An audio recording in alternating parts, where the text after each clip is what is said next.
Hello student, स्वागत है आपका अपने यूट्यूब चैनल स्टडी विद वर्षा में। तो स्टूडेंट, आज हम आपके लिए लेकर आ चुके हैं एमपी बोर्ड के त्रैमासिक परीक्षा के कक्षा 12वीं के राजनीति शास्त्र के पेपर के बारे में। तो वीडियो में लास्ट तक जरूर बने रहिएगा। वीडियो को स्टार्ट करने से पहले अगर आपने अभी तक हमारे वीडियो को लाइक नहीं किया तो वीडियो को लाइक कर लीजिएगा, चैनल को सब्सक्राइब कर लीजिएगा और बेल आइकन को प्रेस कर लीजिएगा, जिससे आपको हमारी आने वाले लेटेस्ट वीडियो की नोटिफिकेशन मिल सके। अगर आप बेल आइकन नहीं ऑन करेंगे तो आपको हमारी आने वाले लेटेस्ट वीडियो की नोटिफिकेशन नहीं मिल पाएगी। देख लेते हैं, यहाँ पर आपको समय मिलेगा 3 घंटे का। पूर्णांक आपका होगा यहाँ पर 80 नंबर। देखिए यहाँ पर ये कुछ निर्देश दिए हैं जिन्हें ध्यानपूर्वक पढ़ लीजिएगा। देखिए, पहले आपको हम क्वेश्चन बताने जा रहे हैं तो किस प्रकार से क्वेश्चन आ सकते हैं। ये देखिए दिए हैं आपके सारे क्वेश्चन इसमें दिए हुए हैं। प्रश्न नंबर 2 दिया हुआ है, 3 दिया हुआ है, 4 दिया हुआ है। इस प्रकार से देखिए मैं सारे क्वेश्चन दिए हुए हैं, इसको आप तैयार कर लीजिएगा स्टूडेंट। किस प्रकार से इसमें देखिए क्वेश्चन दिए हुए हैं, तो बाद में हम इसके आपको आंसर ही बताएँगे। तो देख लेते क्या दिया हुआ है इसमें। देखिए दिया हुआ है, पहला नंबर दिया हुआ है, सही विकल्प चुनकर लिखिए। आपके 6 नंबर क्वेश्चन दिए हुए। पहला है, शीत युद्ध के दौरान दूसरी दुनिया के देश किस सैनिक संधि से जुड़े थे। 4 ऑप्शन दिए हुए हैं, सीटो, वार्सा पैक्ट, नाटो या बगदाद पैक्ट। तो इसका राइट आंसर हो जाएगा 12 नंबर, वार्सा पैक्ट। दूसरा है, वर्तमान में रूस के राष्ट्रपति कौन थे। Boris Yeltsin, Mikhail Kasyanov, Vladimir Putin, Dmitry Medvedev. ये देखिए 4 ऑप्शन दिए, तो इसका राइट आंसर हमारा हो जाएगा 7 नंबर, व्लादिमीर पुतिन। तीसरा है, 9/11 की घटना हेतु निम्नांकित में से किसे उत्तर माना गया था। अलकायदा को, पाकिस्तान को, चीन को या रूस को। तो इसका राइट आंसर हो जाएगा हमारा आ नंबर, अलकायदा को। चौथा नंबर दिया है, निम्नांकित में दक्षिण एशियाई देश नहीं है। भारत, थाईलैंड, मालदीव या पाकिस्तान। तो इसका राइट आंसर हो जाएगा 12 नंबर, थाईलैंड। 5वां दिया हुआ है, अगस्त को जब पाकिस्तान संगठन बना तब उसका उद्देश्य क्या था। सदस्य राष्ट्र के मध्य परस्पर आर्थिक सहयोग, ऑस्ट्रेलिया के प्रभाव को रोकना, चीन से लड़ने हेतु राजनीतिक मंच तैयार करना, पश्चिमी साम्राज्यवाद के बढ़ते प्रभाव को। तो इसका राइट आंसर हो जाएगा सदस्य राष्ट्रों के मध्य परस्पर आर्थिक सहयोग। 6वां है, भारतीय कम्युनिटी पार्टी कब विभाजन का शिकार हुई थी। 1935 में, 1941 में, 1951 में, 1964 में। तो इसका राइट आंसर हो जाएगा 1964 में। देखिए प्रश्न नंबर 2 दिया, रिक्त स्थानों की पूर्ति की। ये आपका 7 नंबर का क्वेश्चन दिया हुआ है। तो देख लेते हैं इसमें क्या दिया। पहला है, 5 देश खालिस्तान के संस्थापक थे आसियान के। दूसरा है, अमेरिका वर्चस्व को चुनौती धरातल से मिलेगी सांस्कृतिक और आर्थिक की। तीसरा है, सोवियत संघ में को सर्वाधिक पसंद किया राज कपूर को। 1946 में केसी नियोगी की अध्यक्षता में गणित योजना सलाहकार बोर्ड की सिफारिश पर योजना आयोग यहाँ पर बनाया जाएगा, बना। 5वां, पुराने शीत युद्ध का केंद्र यूरोप था जबकि नए शीत युद्ध का खालिस्तान था एशिया। को अफ्रीकन गांधी के नाम से जाना जाता है, यहाँ पर बनाया जाएगा नेल्सन मंडेला। 7वां दिया हुआ है, जय जवान जय किसान का नारा किसने दिया था। ये तो आपको सभी को पता होगा, लाल बहादुर शास्त्री जी ने। अगला देखिए दिया हुआ है, प्रश्न नंबर 3 दिया हुआ है, सही जोड़े मिलाई। ये आपके 6 नंबर का दिया हुआ है, स्तंभ और स्तंभवाद दो दिए हुए हैं। क्यूबा मिसाइल संकट 1964, साख थेरेपी आर्थिक मॉडल, विश्व का प्रथम वाइटन स्कूल अमेरिका, वेनिस स्कूल, यूरोपीय यूनियन मुख्यालय बुल्लेस बेल्जियम, ताशकंद समझौता 10 जनवरी 1966, जनसंघ दीपक। देखिए अगला दिया हुआ है, एक वाक्य में उत्तर दीजिए। 4था नंबर प्रश्न दिया हुआ है, ये भी आपका 7 नंबर का प्रश्न दिया हुआ है। पहला है, संयुक्त राष्ट्र संघ का व्यापार एवं विकास सम्मेलन कब हुआ। 1964 में। दूसरा है, स्वतंत्रता की घोषणा करने वाला प्रथम सोवियत गणराज्य कौन था। लुधियाना।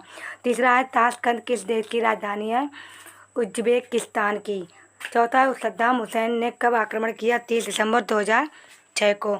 अगला देखिए 5वां दिया, चीन ने भारत पर कब आक्रमण किया था। 1962 में। 6वां है, कच्छ द्वीप कहाँ स्थित है। गुजरात में। 7वां, भारत में चुनाव करने के लिए कौन उत्तरदायी है। भारतीय चुनाव आयोग। 5वां दिया हुआ सतत छांटी। ये भी आपका 6 नंबर का क्वेश्चन दिया हुआ है। तो इसमें देखिए पहला नंबर दिया हुआ है, जनमत की कमजोरी के कारण एक पार्टी का प्रभुत्व कायम हुआ, असत्य। दूसरा दिया हुआ है, नीति आयोग की स्थापना 2020 में हुई थी, असत्य। तीसरा, गुट निरपेक्षता का अभिप्राय विश्व की राजनीति दूर रहना है, असत्य। चौथा है, केंद्र में कांग्रेस का प्रभुत्व 1947 से 1997 तक रहा, सत्य। असत्य हो जाएगा ये। 1989 में बर्लिन की दीवार गिराई गई थी, ये हमारा हो जाएगा सत्य। अगला देखिए दिया हुआ है, स्वतंत्रता की घोषणा करने वाला प्रथम सोवियत गणराज्य लुधियानिया था। असत्य। छठवां देखिए प्रश्न नंबर दिया हुआ है, गुटनिरपेक्षता का प्रमुख उद्देश्य लिखिए अथवा शीत युद्ध के कोई दो कारण लिखिए। ये देखिए आपको 2 नंबर का प्रश्न दिया हुआ है। प्रश्न नंबर 7वां दिया, शॉक थेरेपी के 2 परिणाम लिखिए अथवा सोवियत प्रणाली के कोई 2 अवगुण अथवा उसके दोष लिखिए। प्रश्न नंबर देखिए 8वां हमारा दिया हुआ है, अमेरिका वर्चस्व परिणाम किसे माना जा सकता है अथवा 2003 में अमेरिका द्वारा इराक पर हमले के पीछे मूल उद्देश्य क्या था। प्रश्न नंबर 9वां दिया हुआ, यूरोपीय आर्थिक संगठन क्या है अथवा यूरोपीय संघ के कोई 2 उद्देश्य लिखिए। ये देखिए आपको 2 नंबर क्वेश्चन दिए हुए हैं।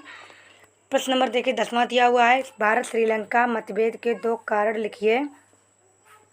ये भी आपको 2 नंबर का प्रश्न दिया हुआ अथवा भारत द्वारा बांग्लादेश को कब मान्यता दी गई। प्रश्न नंबर देखिए 11वां दिया हुआ है, भारतीय जनसंघ ने किन 2 प्रमुख विचारों पर विशेष जोर दिया अथवा आज़ादी के बाद भारत में कांग्रेस के प्रभुत्व का दौर क्यों रहा।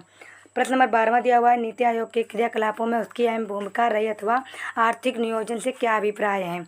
ये देखिए सारे आपको 2 नंबर के क्वेश्चन दिए हुए हैं। प्रश्न नंबर 13वां, भारतीय विदेश नीति का प्रमुख सिद्धांत लिखिए अथवा भारतीय विदेश नीति का मूलभूत सिद्धांत लिखिए। प्रश्न नंबर 14वां दिया हुआ है, श्रीमती गांधी ने 20 सूत्री कार्यक्रम की शुरुआत कब की थी अथवा प्रिवी पर्स का क्या अभिप्राय है। प्रश्न नंबर 15वां दिया हुआ है, यूरोपीय यूनियन के महत्वपूर्ण संस्थापक कौन से हैं अथवा यूरोपीय संघ के झंडे पर बीच में स्वर्ण तारों का क्या अभिप्राय है। प्रश्न नंबर 16वां दिया, भारतीय राजनीतिक व्यवस्था पर आया राम गया राम दल बदल का क्या प्रभाव पड़ा अथवा 1970 के कांग्रेस का विभाजन क्यों तथा कैसे हुआ। प्रश्न नंबर 17वां दिया, शीत युद्ध के अर्थ एवं प्रकृति को संक्षेप में समझाइए अथवा वर्तमान के गुट निरपेक्षता की क्या उपयोगिता अथवा महत्व है। अगला देखिए प्रश्न नंबर देखिए सारे 3 नंबर के क्वेश्चन दिए हुए हैं। प्रश्न नंबर 18वां दिया हुआ, अलकायदा पर अति संक्षिप्त टिप्पणी लिखिए अथवा वैश्विक स्तर पर सार्वजनिक वस्तुओं से आप क्या समझते हैं समझाइए। ये भी आपको 3 नंबर का प्रश्न दिया हुआ है। प्रश्न नंबर 19 है, यूरोपीय संघ की 3 विशेषताएं लिखिए अथवा भारत चीन संबंधों में मतभेद के कारण लिखिए। प्रश्न नंबर 20वां, भारत की विदेश नीति के लक्ष्यों पर प्रकाश डालिए अथवा पंचशील के सिद्धांत लिखिए। अगला प्रश्न नंबर देखिए 21वां दिया हुआ है, 1970 के दशक में इंदिरा गांधी की सरकार किन कारणों से लोकप्रिय हुई।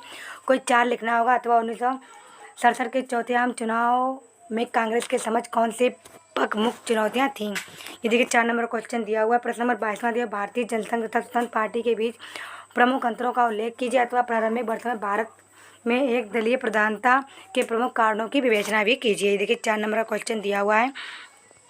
अगला प्रश्न नंबर 23वां दिया हुआ है, अमेरिका वर्चस्व के रास्ते में आने वाले अवरोधों को संक्षेप में बताइए अथवा क्षेत्रवाद को रोकने के उपाय पर एक संक्षिप्त लेख लिखिए। ये देखिए 4 नंबर का क्वेश्चन आपको दिया हुआ है। तो इस प्रकार देखिए स्टूडेंट, ये हमने आपको बताया MP बोर्ड के कक्षा 12वीं के राजनीतिक शास्त्र के पेपर के बारे में। तो किस प्रकार से पेपर आ सकता है ये हमने आपको पहले प्रश्न बताया, बाद में उसके उत्तर भी आपको बताया। तो अगर आपके लिए वीडियो थोड़ा सा भी यूजफुल लगा तो वीडियो को लाइक कीजिएगा और ज़्यादा से ज़्यादा शेयर कीजिए, बेल आइकन को प्रेस कर लीजिएगा जिससे आपको हमारी आने वाले लेटेस्ट वीडियो की नोटिफिकेशन मिल सके। अगर आप बेल आइकन नहीं ऑन करेंगे तो आपको हमारे आने वाले लेटेस्ट वीडियो की नोटिफिकेशन नहीं मिल पाएगी। तो स्टूडेंट, मिलते हैं एक और नए वीडियो के साथ। Thanks for watching video.